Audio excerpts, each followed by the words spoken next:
ನಮಸ್ಕಾರ ಸ್ನೇಹಿತರೆ, ಮೌನಿ ಅಮಾವಾಸ್ಯೆಯಂದು ಈ 5 ರಾಶಿಯವರನ್ನು ಹಿಂಬಾಲಿಸಲಿದೆ ಅದೃಷ್ಟ, ದುಡ್ಡು. ಹೌದು, ಎಳ್ಳು ಅಮಾವಾಸ್ಯೆ 2025 ಡಿಸೆಂಬರ್ 19 ಎಳ್ಳು ಅಮಾವಾಸ್ಯೆಯಂದು ಮಂಗಳ ಆದಿತ್ಯ ಯೋಗ ರೂಪುಗೊಳ್ಳುವುದು. ಈ ದಿನ ಕೆಲವು ರಾಶಿಯವರಿಗೆ ಅದೃಷ್ಟದ ದಿನವಾಗಿದೆ. ಹಾಗಾದರೆ ಆ ಶುಭಫಲ ಪಡೆಯುವ ರಾಶಿಗಳು ಯಾವುವೆಂದು ತಿಳಿಯೋಣ. 2025ರ ಕೊನೆಯ ಮೌನಿ ಅಥವಾ ಎಳ್ಳು ಅಮಾವಾಸ್ಯೆ ಜ್ಯೋತಿಷ್ಯದಲ್ಲಿ ತುಂಬ ವಿಶೇಷವಾಗಿದೆ. ಇದಲ್ಲದೆ ಈ ದಿನದಂದು ಅನೇಕ ಅಪರೂಪದ ಘಟನೆಗಳು ನಡೆಯುತ್ತವೆ. ಅವುಗಳಲ್ಲಿ ಒಂದು ಈ ದಿನ ಅಧಿಕಾರ, ಸೌಲಭ್ಯ ಸೂಚಕ ಸೂರ್ಯಗ್ರಹ ಹಾಗೂ ಧೈರ್ಯ, ಶಕ್ತಿ ಸೂಚಕ ಮಂಗಳ ಗ್ರಹದೊಂದಿಗೆ ಧನು ರಾಶಿಯಲ್ಲಿ ಒಟ್ಟಿಗೆ ಸಂಚಾರ ಮಾಡುವುದು. ಈ 2 ಗ್ರಹಗಳ ಸಂಯೋಗದಿಂದಾಗಿ ಧನು ರಾಶಿಯಲ್ಲಿ ಮಂಗಳ ಆದಿತ್ಯ ಯೋಗ ಅಥವಾ ಯುಕ್ತ ಯೋಗ ಸೃಷ್ಟಿಯಾಗಲಿದೆ.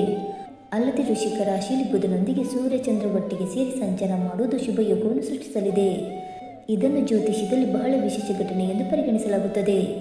ಈ ಅಪರೂಪದ ಘಟನೆಗಳ ಪ್ರಭಾವ ಎಲ್ಲ ರಾಶಿಗಳ ಮೇಲೆ ಕಂಡುಬರುವುದು. ವಿಶೇಷವಾಗಿ ಕೆಲವು ರಾಶಿಯವರಿಗೆ ಪೌಷ ಅಥವಾ ಮೌನಿ ಅಮಾವಾಸ್ಯೆ ಸಂಪತ್ತು, ಸೌಲಭ್ಯ, ಸೌಕರ್ಯಗಳನ್ನು ತರಲಿದೆ.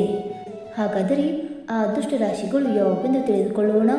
ಬನ್ನಿ ಸ್ನೇಹಿತರೆ, ಅದಕ್ಕೂ ಮುಂಚೆ ನೀವು ನಮ್ಮ ಚಾನಲ್ಗೆ ಸಬ್ಸ್ಕ್ರೈಬ್ ಮಾಡದೆ ನೋಡ್ತಾ ಇದ್ದರೆ ದಯವಿಟ್ಟು ನಮ್ಮ ಚಾನಲ್ಗೆ ಸಬ್ಸ್ಕ್ರೈಬ್ ಮಾಡ್ಕೊಳ್ಳಿ ಸ್ನೇಹಿತರೆ. ಹಾಗೆ ನೀವು ಕೂಡ ಲಕ್ಷ್ಮೀ ದೇವಿ ಭಕ್ತರಾಗಿದ್ದರೆ ವಿಡಿಯೋವನ್ನು ತಪ್ಪದೆ ಲೈಕ್ ಕೊಟ್ಟು ಓಂ ಮಹಾಲಕ್ಷ್ಮಿ ನಮಃ ಎಂದು ಕಮೆಂಟ್ ಮಾಡಿ. ಮೊದಲನೆಯದಾಗಿ ಕಟಕ ರಾಶಿ. ಕಟಕ ರಾಶಿಯವರಿಗೆ ಮೌನಿ ಅಮಾವಾಸ್ಯೆ ತುಂಬ ಅನುಕೂಲಕರವಾಗಿದೆ. ವೃತ್ತಿ ಜೀವನದಲ್ಲಿ ಹೊಸ ಬದಲಾವಣೆಗಳು ಕಂಡುಬರುವುದು. ಸಂಪತ್ತು ವೃದ್ಧಿ, ಸೌಲಭ್ಯ, ಐಷಾರಾಮಿ ಜೀವನ ನಡೆಸಲು ಸಾಧ್ಯವಾಗಲಿದೆ. ಸರ್ಕಾರಿ ಕೆಲಸಗಳಲ್ಲಿ ಲಾಭ ಮತ್ತು ಸಮಾಜದಲ್ಲಿ ಗೌರವ ಹೆಚ್ಚಾಗುವುದು. ಹಳೆಯ ಸಾಲಗಳು ತೀರುವ ಸಾಧ್ಯತೆ ಇದೆ. ಕೆಲಸದಲ್ಲಿ ಹೊಸ ಚೈತನ್ಯ, ಉತ್ಸಾಹ ಇರಲಿದೆ. ವೈಯಕ್ತಿಕ ಅಭಿವೃದ್ಧಿಗೆ ಇದು ಅತ್ಯುತ್ತಮ ಸಮಯ. ಅವಿವಾಹಿತರಿಗೆ ಮದುವೆ ಪ್ರಸ್ತಾಪಗಳು ಬರಬಹುದು ಮತ್ತು ವೃತ್ತಿಯಲ್ಲಿ ಬಡ್ತಿ ಯೋಗವಿದೆ. ಎರಡನೆಯದಾಗಿ ಸಿಂಹ ರಾಶಿ. ಎಳ್ಳು ಅಮಾವಾಸ್ಯೆಯಂದು ಸಿಂಹ ರಾಶಿಯವರ ಅದೃಷ್ಟ ಬೆಳಗುವುದು. ಈ ದಿನ ನಿಮ್ಮ ಶ್ರಮಕ್ಕೆ ದುಪ್ಪಟ್ಟು ಲಾಭ ಸಿಗುವುದು.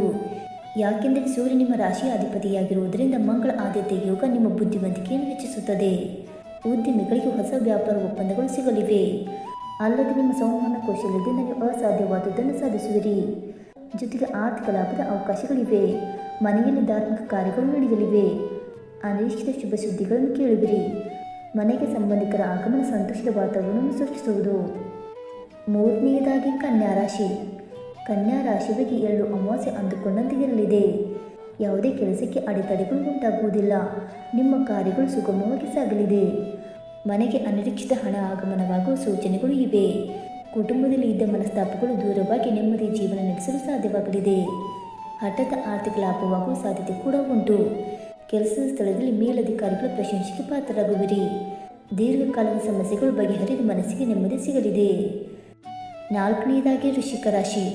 ಧನಸ್ಥಾನದಲ್ಲಿ ಸೂರ್ಯ ಮಂಗಳ ಸಂಯೋಗದಿಂದಾಗಿ ನಿಮ್ಮ ಆರ್ಥಿಕ ಪರಿಸ್ಥಿತಿ ಗಮನಾರ್ಹವಾಗಿ ಸುಧಾರಿಸುತ್ತದೆ. ಹೊಸ ಆದಾಯದ ಮೂಲಗಳು ಸೃಷ್ಟಿಯಾಗಲಿವೆ. ಕುಟುಂಬದಲ್ಲಿ ಶುಭ ಕಾರ್ಯಗಳು ನಡೆಯುವ ಸಾಧ್ಯತೆ ಇದೆ. ನಿಮ್ಮ ಮಾತು ಇತರರ ಮೇಲೆ ಪ್ರಭಾವ ಬೀರುವುದು. ಉದ್ಯೋಗ ಸ್ಥಳದಲ್ಲಿ ಸಹಕಾರದಿಂದ ಎಲ್ಲ ಕಾರ್ಯಗಳು ಸುಗಮವಾಗಿ ಪೂರ್ಣಗೊಳ್ಳುತ್ತವೆ. ಹಿಂದೆ ಸಾಲವಾಗಿ ನೀಡಿದ ಹಣವನ್ನು ಪಡೆಯುವಿರಿ. ಮನೆಯಲ್ಲಿ ಶಾಂತಿಯ ವಾತಾವರಣ ಇರಲಿದೆ. ಸೂರ್ಯ ಮಂಗಳ ದೇವನ ವಿಶೇಷ ಕೃಪೆ ನಿಮ್ಮ ಮೇಲೆ ಇರುವುದರಿಂದ ಯಾವುದೇ ದುಷ್ಟಶಕ್ತಿಗಳು ಇಂದು ನಿಮ್ಮ ಹತ್ತಿರ ಬರಲು ಸಾಧ್ಯವಿಲ್ಲ. ಇನ್ನು 5ನೇದಾಗಿ ಮಕರ ರಾಶಿ. ಪೌಷ ಅಮಾವಾಸ್ಯೆ ಮಕರ ರಾಶಿಯವರಿಗೆ ಶುಭ ಫಲಗಳನ್ನು ನೀಡುವುದು. ಈ ರಾಶಿಯವರಿಗೆ ಉದ್ಯೋಗದಲ್ಲಿ ದೊಡ್ಡ ಮಟ್ಟದ ಯಶಸ್ಸು ಸಿಗಲಿದೆ. ಆಸ್ತಿ ಖರೀದಿ ಅಥವಾ ವಾಹನ ಖರೀದಿ ಕನಸು ನನಸಾಗಬಹುದು. ವಿದೇಶ ಪ್ರಯಾಣದ ಇಚ್ಛೆ ಇರುವವರಿಗೆ ಈ ಸಮಯ ಪೂರಕವಾಗಿದೆ.